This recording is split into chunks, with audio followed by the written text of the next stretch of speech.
तो आज हम एक बहुत ही दिलचस्प टेक्स्ट देखने वाले हैं।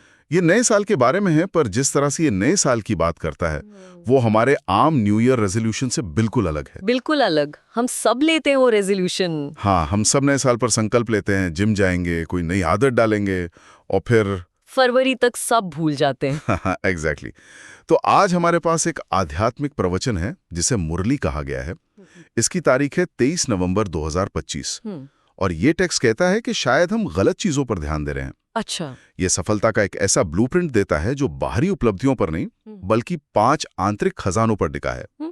तो आज हम इसी की गहराइयों में उतरेंगे। हाँ, और ये विश्लेषण इस बात पर केंद्रित होगा कि ये टेक्स्ट नए साल को सिर्फ कैलेंडर बदलने की घटना नहीं मानता, नहीं, बल्कि ये उससे चेतना में आप कह सकते हैं एक बहुत बड़े बदलाव का अवसर मानता है। राइट। हम ये समझने की कोशिश करेंगे कि इसके हिसाब से सफलता का असली मतलब क्या है और वो कौन से सिद्धांत हैं जो इस आंतरिक बदलाव को सिर्फ एक अच्छा विचार नहीं बल्कि एक जीती जागती हकीकत बना सकते हैं। इसमें सेवा का एक ऐसा मॉडल दिया गया है जो आज की दुनिया के लिए बहुत प्रासंगिक लगता है। चलिए देखते हैं इसमें हमारे लिए क्या खास है।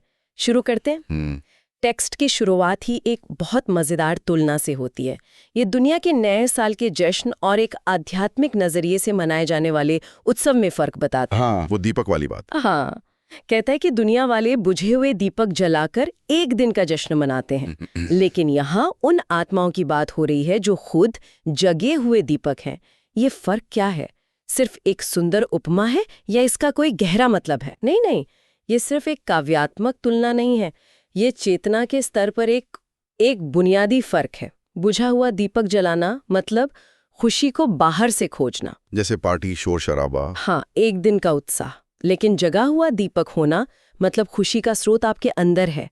आपकी अपनी जागृति ही उत्सव का कारण है। अच्छा। इसीलिए टेक्स्ट कहता है कि संगम युग में हर दिन, हर सेकंड एक उत्सव है। वो बाहर की परिस्थितियों पर निर्भर नहीं है। और इसी से जुड़ा हुआ एक और विचार है, पुराने साल को विदा करने के साथ साथ पुराने संकल्पों और संस्कारों को भी विदा करना। ये सुनने में तो हर सेल्फ हेल्प किताब जैसी बात लगती है, पर इसमें एक बहुत बड़ा फर्क है। इसमें से क्या अलग है? अलग है इसकी गहराई। ज्यादातर सेल्फ हेल्प की बातें आदतों को बदलने पर जोर देती हैं, मतलब व्यवहार के स्तर पर। राइट। लेकिन ये टेक्स्ट संस्कारों को बदलने की बात करता है, जो हमारी आदतों की जड़ है। हमारे सोचने और महसूस करने के जो मूल पैटर्न है वो। तो ये सतह पर नहीं बल्कि जड़ पर काम करने की बात है। बिल्कुल। ये एक सवाल पूछता है, सोचो अपने में क्या नवीनता लाएंगे, कौन से नए उमंग उत्साह की लहर फैलाएंगे। ये सिर्फ व्यवहार बदलने की नहीं बल्कि अपने होने के तरीके को ही नया करने की बात है। चलिए अब इस बदलाव के केंद्र में आते हैं।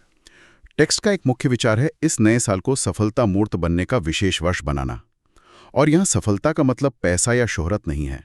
बिल्कुल नहीं। ये सफलता कुछ खजानों को सफल करने से जुड़ी है। ये खजानों का कॉन्सेप्ट क्या है? हाँ, ये खजाने हमारी असली दौलत हैं, जो पूरी तरह से आंतरिक हैं। टेक्स्ट में 5 खजानों की बात कही गई है और हर एक को सफल करने का भविष्य में क्या फल मिलेगा ये भी बताया है। ठीक है, तो पहला खजाना है समय का खजाना। इसमें एक लाइन है जो मुझे बहुत चौंकाने वाली लगी। कौन सी? इस समय का 1 सेकंड भी 1 साल के बराबर है। ये तो बहुत एक्सट्रीम लगता है। क्या इसका मतलब हर सेकंड बस काम करते रहना है, प्रोडक्टिविटी बढ़ानी है? ये एक बहुत अच्छा सवाल है। इसका मतलब प्रोडक्टिविटी से कहीं ज्यादा गहरा है। ये चेतना की गुणवत्ता की बात है। अच्छा। आप 1 सेकंड में अपनी सोच को कितना ऊंचा उठा सकते हैं, कितनी शक्तिशाली शुभ भावना दुनिया को दे सकते हैं, उस 1 सेकंड का प्रभाव 1 साल की साधारण सोच से ज्यादा हो सकता है। तो ये टाइम मैनेजमेंट नहीं है? नहीं, ये कॉन्शियसनेस मैनेजमेंट है। 1 सेकंड भी व्यर्थ गंवाना यानी लापरवाही या अलबेलापन एक बहुत बड़ा नुकसान बताया गया है। समझ गया। तो ये क्वालिटी ओवर क्वांटिटी की बात है। बिल्कुल। दूसरा खजाना है श्वास का खजाना। टेक्स्ट कहता है कि हर श्वास को सफल करने से भविष्य में संपूर्ण स्वास्थ्य मिलेगा। और इसमें मजाक में ये भी कहा गया है कि भविष्य की दुनिया में डॉक्टर्स की डिपार्टमेंट ही नहीं होगी, क्योंकि डॉक्टर्स राजा बन जाएंगे। हाँ, मतलब भविष्य में हेल्थ इंश्योरेंस की भी जरूरत नहीं पड़ेगी। ये आज की दुनिया से कितना अलग है ना? बिल्कुल। इसका गहरा मतलब ये है कि हमारी हर सांस हमारे भविष्य के शरीर की नींव रख रही है। आज की जागरूक और शक्तिशाली सांसें कल के निरोगी शरीर का आधार है। तीसरा है ज्ञान का खजाना। इसे सफल करने से भविष्य में किसी वजीर से सलाह लेने की जरूरत नहीं पड़ेगी। ये बात आज की कॉम्प्लेक्स दुनिया में थोड़ी आइडियलिस्टिक नहीं लगती? लग सकती है, पर टेक्स्ट बाहरी सलाह लेने से मना नहीं कर रहा। पर इसका मतलब क्या है? इसका असली मतलब है आंतरिक बुद्धिमत्ता का विकास। जब आप ज्ञान से भरपूर होते हैं तो आप सही और गलत में फर्क कर सकते हैं, आप सही सलाह को पहचान सकते हैं। मतलब दूसरों पर निर्भर नहीं रहना पड़ता। हाँ, आप खुद इतने समझदार और शक्तिशाली होते हैं कि हर परिस्थिति में सही निर्णय ले सकें। ये बाहरी निर्भरता से मुक्ति है। और बाकी दो खजाने हैं शक्तियों और गुणों के। शक्तियों से भविष्य में धर्म सत्ता और राज्य सत्ता मिलती है और गुणों से देवता पद। हाँ, तो ये एक तरह से कर्म और फल का एक बहुत सीधा और विस्तृत नक्शा है। आज की आंतरिक कमाई कल की बाहरी और भीतरी प्राप्ति बन जाती है। एकदम सही। और इस ऊंचे लक्ष्य को पाने के लिए टेक्स्ट सिर्फ सिद्धांत नहीं देता, बल्कि एक जीता जागता उदाहरण भी देता है, ब्रह्मा बाप का। ये अच्छा है क्योंकि एक रोल मॉडल चीजों को आसान बना देता है। बिल्कुल, उनके जीवन से सीखने के लिए 3 मुख्य बातें बताई गई हैं। तो वो 3 बातें क्या हैं? पहली है मुरली से प्यार, यानी ज्ञान से गहरा लगाव। टेक्स्ट कहता है कि उनका सबसे ज्यादा प्यार ज्ञान से था, इतना कि उन्होंने अपने आखिरी दिनों में भी उसे नहीं छोड़ा। मतलब ज्ञान सिर्फ पढ़ने सुनने की चीज नहीं बल्कि जीवन का आधार होना चाहिए। हाँ, दूसरी बात है सदा अलर्ट रहना। वो कभी लापरवाह नहीं हुए। शरीर कमजोर होने पर भी उन्होंने अपनी जिम्मेदारी पूरी निभाई। ये चुनौतियों के बीच भी जागरूक रहने का संदेश है। और तीसरी बात 3 शब्दों का सार है, निराकारी, निर्विकारी और निरहंकारी। ये शब्द सुनने में तो एक जैसे लगते हैं। क्या कोई ऐसा उदाहरण है जहां कोई व्यक्ति निर्विकारी मतलब वाइसलेस तो हो, पर निरअहंकारी मतलब ईगोलेस न हो? असल में इनमें क्या फर्क है? ये बहुत अच्छा सवाल है, क्योंकि ये इनके प्रैक्टिकल पहलू को सामने लाता है। निर्विकारी होने का मतलब है कि आप में क्रोध, लोभ, मोह जैसे मोटे विकार नहीं है। ओके। मान लीजिए कोई व्यक्ति बहुत शांत और संतुष्ट है, उसमें यह विकार नहीं दिखते, लेकिन हो सकता है कि उसे अपनी इसी अच्छाई का एक सूक्ष्म अभिमान हो। अच्छा, जैसे मन में सोचना कि देखो मैं कितना अच्छा हूं, मैं कभी गुस्सा नहीं करता। एग्जैक्टली, ये अहंकार है। तो वो व्यक्ति निर्विकारी तो है, पर निरहंकारी नहीं है। निरहंकारी होना एक और भी गहरी अवस्था है, जहां आप अपने गुणों का भी श्रेय खुद को नहीं देते। और निराकारी? निराकारी इन दोनों का आधार है। जब आप खुद को शरीर की बजाय आत्मा समझते हैं, तभी विकारों और अहंकार से पूरी तरह मुक्त हो सकते हैं। वाह, ये तो बहुत साफ हो गया। तो ये तीनों बातें एक दूसरे से जुड़ी हुई हैं। ब्रह्मा बाप का उदाहरण तो बहुत ऊंचा है, पर एक आम इंसान के लिए इसे रोजमर्रा की जिंदगी में उतारना मुश्किल हो सकता है। क्या ये टेक्स्ट हमें कोई प्रैक्टिकल एक्शन प्लान भी देता है जिससे ये सब सिर्फ अच्छी बातें ना रह जाएं? बिल्कुल, और यही इस टेक्स्ट का सबसे व्यावहारिक हिस्सा है। ये अखंड यानी बिना रुके सेवा करने की बात करता है और इसके 3 स्तर बताता है, और तीनों को एक ही समय पर करना है। ठीक है, तो पहला स्तर है मनसा सेवा। इसका मतलब है मन से सेवा करना, अपनी शुभ भावनाओं और शुभकामनाओं से दुनिया में शक्तिशाली वाइब्रेशंस फैलाना। लेकिन ये वाइब्रेशंस या सकाश भेजना, ये काम कैसे करता है? ये थोड़ा अमूर्त लगता है। इससे एक तरह का आप कह सकते हैं आध्यात्मिक वाईफाई समझिए। आध्यात्मिक वाईफाई? हाँ, जैसे वाईफाई सिग्नल बिना तार के डेटा भेजता है, वैसे ही एक शांत, स्थिर और शक्तिशाली मन अपनी शांति और शक्ति के सिग्नल दूर बैठे किसी अशांत व्यक्ति तक पहुंचा सकता है। तो ये सिर्फ अच्छा सोचना नहीं है? नहीं, ये एक फोकस्ड मानसिक ऊर्जा का प्रसारण है जो कहीं भी बैठकर किसी भी आत्मा की मदद के लिए किया जा सकता है। आध्यात्मिक वाईफाई, ये अच्छा उदाहरण है जी। दूसरी है वाचा सेवा, यानी वाणी से ज्ञान बांटना, जो कि सीधा और सरल है। लेकिन तीसरी कर्मणा सेवा पर टेक्स्ट में खास जोर दिया गया है। एक लाइन है जो मुझे बहुत मजबूत लगी। कौन सी? आजकल ब्राह्मण आत्माएं भी सैंपल देखना चाहती हैं, सुनने नहीं चाहती हैं। हाँ, ये लाइन आज के समय की नब्ज पकड़ती है। इसका मतलब तो ये हुआ कि आध्यात्मिक ज्ञान का बाजार अब बदल गया है।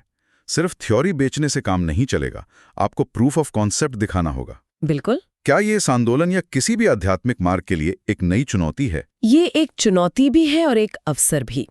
आज सूचना का विस्फोट है, हर कोई ज्ञान दे रहा है। लोगों के पास सुनने का समय कम है और संदेह ज्यादा। सही बात है। वो जानना चाहते हैं कि क्या ये काम करता है, इसलिए वे सैंपल देखना चाहते हैं, यानी एक ऐसा व्यक्ति जिसके जीवन में वो सिद्धांत सच में उतर चुके हों। मतलब वो शांति, धैर्य, प्रेम को सिर्फ सुनना नहीं, बल्कि किसी के चेहरे और व्यवहार में महसूस करना चाहते हैं। इसीलिए कर्मणा सेवा यानी अपने कर्मों से गुणों का दान देना आज सबसे शक्तिशाली सेवा बन गई है। और इसी से जुड़ा है नए साल पर तोहफे में गुण बांटने का विचार। मतलब अब सिर्फ बातें करने का नहीं, बल्कि उन मूल्यों को जी कर दिखाने का समय है। और यहाँ पे एक बहुत जरूरी मानसिकता की बात की गई है, ये बनो तो मैं बनूं नहीं। दूसरों के बदलने का इंतजार मत करो, मुझे करना है, मुझे निमित्त बनना है, ये सोच रखनी है। सही कहा, ये लीडरशिप की मानसिकता है।